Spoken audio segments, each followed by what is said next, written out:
Hello YouTube. So this video is going to be a little bit different than what I normally do. This is actually going to be an unboxing and also a review of my new and first what people would call a real butterfly knife. Now I've gotten a lot of the cheap like $20 like just shitty smoke shop type butterfly knives, and you know, they only last so long, they fall apart, shit like that. So I decided to invest some money in a Bear and Sons Damascus butterfly knife. It was $65 on BladeHQ, just came in the mail today. I'm going to use my shitty Balisong here to open it with. Ooh, I get to open the package.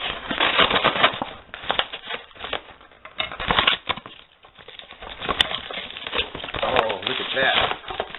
A package within a package. How beautiful. Here's the, what is this? A thank you letter, knife care, warranty, return exchanges, that kind of stuff. Another priority mail device to open. Hopefully you guys don't mind if I open this off camera. I swear to God it's coming out of here. I'm not playing any games here with video trickery. Alright, so here's the box. Bear and Sons. Very patriotic box. Made in the USA. Not one of these China-made, or you like to call them CCCs. Anyway. So, excited. This is my first quote-unquote real Balisong, which is also debatable. A lot of people think you gotta spend $100, $150, $200 to get a nice Balisong, so hopefully $60 range isn't too bad. I don't know what this is. This is just a little sheet about the company or something. Yeah. Ooh, to validate your warranty. Alright. Comes in this nice protective paper wrapping. Oh, here comes the big reveal. Here we go. You ready for this? Alright. It's definitely got some weight to it. That's definitely the first thing I noticed about this. Very tight latch too. Ooh, is that a latch gate, or am I just tripping? That's a slight latch gate, it seems. Very stiff out of the box, I must say. And there is no latch gate, so yeah, that's too bad. Put a rubber band there or something, I guess. Now, supposedly this is real Damascus. It's still oiled up all nice too. There's a lot of oil on here. But it does seem to be real legit Damascus. It seems to have a pretty thorough continuation throughout. So yeah, that looks like real Damascus. I don't see why it would be fake Damascus, but I'll give this thing a little wipe because it's pretty fucking greasy. How sharp is that blade? Blade seems mediocrely sharp. A little bit of a cut test. Ooh, that's actually pretty damn good. Definitely a lot sharper than any of my other Balisongs. So yeah, this is gonna need some breaking in before I can really flip it like at all. But it looks nice. It's a some sort of powder coating type dimpled gray and black thing they got going on for the handles. I believe the handle is stainless steel. The website kind of said two different things. The product picture said that it was a stainless steel blade with Damascus, or no, Damascus blade with stainless steel handle. And then when I clicked it, the product information, it said that it was an aluminum handle, but I don't think this is aluminum just because it is pretty heavy. Feels nice though, I must say. I like the blade style. That was part of the reason why I got it, was this shape of the blade I really liked. And Damascus seemed like it was a pretty fine option as opposed to just getting regular old stainless steel. Now, I also like to talk about these too, because these are pretty clear reasons as to why you really shouldn't get these type of Balisongs. Because they just fall apart. These screws strip out, and no matter how much you want to tighten them, they'll just fucking completely fall apart, which this one in particular was 20 bucks. I actually really thoroughly enjoyed this one until it broke. It actually has a very solid feel to it. I mean, that's the broken side. It has a very minimal amount of flex to it. I mean, you could squeeze this pretty hard and it ain't gonna flex too much. I'm sure if you tried to break it, you probably could. I don't know, but it's all stainless steel. It's a pretty good handle, honestly, for a $20 knife, other than the fact that these joints just come loose and break out. But it flipped pretty well. The knife was kind of cool. It had this false edge that I ended up sharpening too, which, again, that was part of the reason why I got this one in particular. It's a little dirty because I cut some fruit with it earlier, but part of the reason I got it was because of that false edge. I really like that, and it didn't come sharp, so I sharpened it. But yeah, I gotta live life on the wild side, I guess, with the double bite blade, I guess. Yeah, I really liked this one though. I mean, it was sturdy while it lasted, but inevitably those things are gonna come loose. This one was actually $15 as a trainer, and I've slowly been working this edge down. I'm trying to get it sharpened for no real purpose, just my own preference. I want to have a blade on it because I'm weird, and also because it is rather hard to obtain an actual balisong, even in Washington. Like, I mean, I found these ones in smoke shops. I mean, you can find them around, but generally you're not really going to find them in stores. So this was, I think, the second one I ever got. The first one I bought from a friend for 10 bucks. It was one of those Philippine handmade ones that are pretty shitty, honestly, but still kind of nice looking. It's basically what got me into the whole balisong thing, and you know, once I got one, I had to have more, and this was the first thing I was able to find when I was younger than 18. It was also the only thing I could buy was a fake blade. So that's also part of the reason why I have a trainer. I don't generally use this now that I have bladed types, but you know. And this one is made by Fury, which, you know, they're a questionable brand, I guess, but I mean, some of their knives are pretty good. I have this flip knife that is also Fury that I got from the same place that I got this one, actually, and it's actually a surprisingly decent knife. I think this one was like around 17 bucks. It's shaped like a gun, which is why I got it. But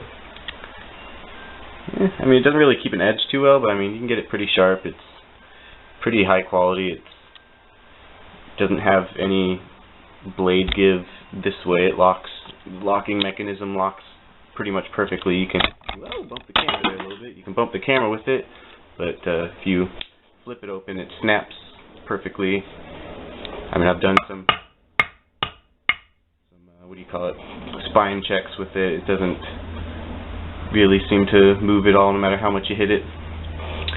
Stainless steel body, stainless steel blade. Overall decent construction. I've had this for, I got this when I was 17, I believe, so I've had this for like 3 years or so. It's held up pretty well. I keep it in my back pocket, so I sit on it all the time, and this and that, and it's lasted me. It's the only cheap knife that I've had that's honestly lasted me this long. So maybe I just got a really good one and everybody else got lemons, but that one's a pretty good knife in my opinion. Fury's a somewhat decent company, I guess, but yeah. This one was the most recent one that I got. As you see, I have rubber band there for a little latch gate. But one thing I have to say about this particular one is this was $25. This one was $20. Got them at the same smoke shop, different times. I was thinking, well, you know, $20 one fell apart. $25 one might be slightly better, and it's sort of better, but the fact that it has these scales diminishes it completely, because, I mean, of course, if you have scales, then that's a lot less metal material you have. It's not really focusing, so you can't really see it, but I mean, you have like essentially like a millimeter of metal there, so you have a lot of flex here. And the main problem with this is that it moves all nice and shit, and that was the bite handle. That was stupid of me, but it moves nice and shit. But if you have like anything other than like the lightest grip you can have on it, it'll squeeze enough to where it just won't really rotate too well, because it creates extra tension here at the, whatever you call these, creates extra tension there when you put any pressure here. Like even the slightest amount of pressure will affect the way that this moves. Right now it's all rigid because I'm holding onto it, so it doesn't really want to do much of anything. And that's a major problem when flipping it, because I cut myself when I did that too. But you gotta really be careful how you hold this, otherwise it's just not gonna flip. But if you hold it right, it kind of does the job pretty well, I guess. But I don't know. I feel like even if you were to get like a $150 Balisong with some nice scales on it, I think the fact that it has scales just completely takes away from what quality could be there. Because if this was just all solid steel, I'm sure this would be a pretty good flipper for a $25 piece of shit. It would probably fall apart in a couple months. And actually, right here started loosening up pretty much right when I got it. I had to tighten it a couple times, and then the third time I'm like, alright, I'm just going to super glue it after I tighten it. So super glued it tight, hasn't budged since then, but I'm sure that'll find a way to break free somehow. Yeah, I went and glued the other side just in case that one decided to wiggle loose as well, but yeah, you know, you get what you pay for, I suppose. Yeah, where'd the other one go? This one has developed quite a bit of play in the handles, which is just fucking ridiculous. It didn't start out that bad, of course, but you know, you spend 15 bucks on something, it'll do that.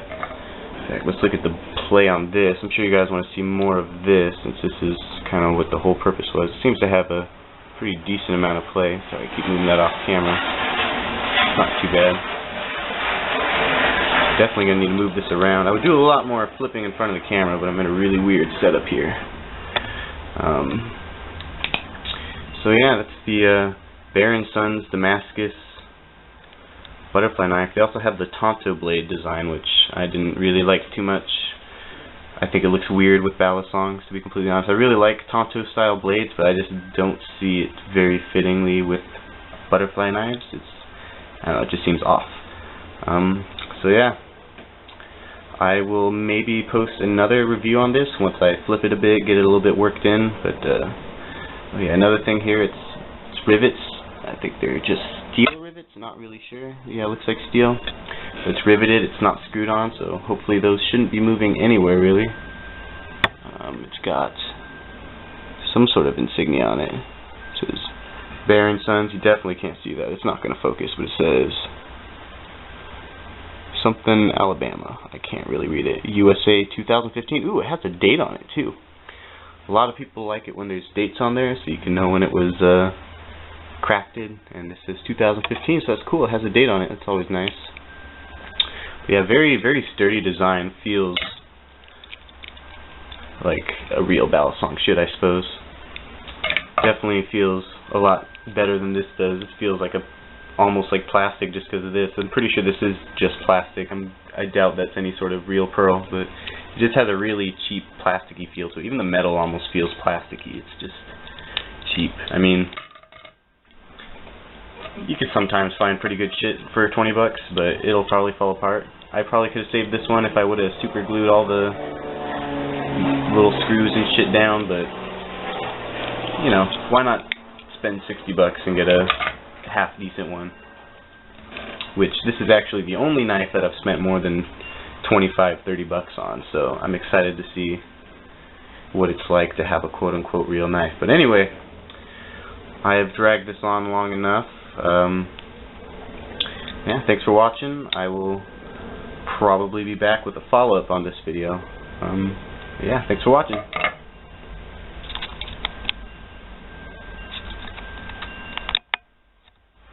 How do I stop the camera?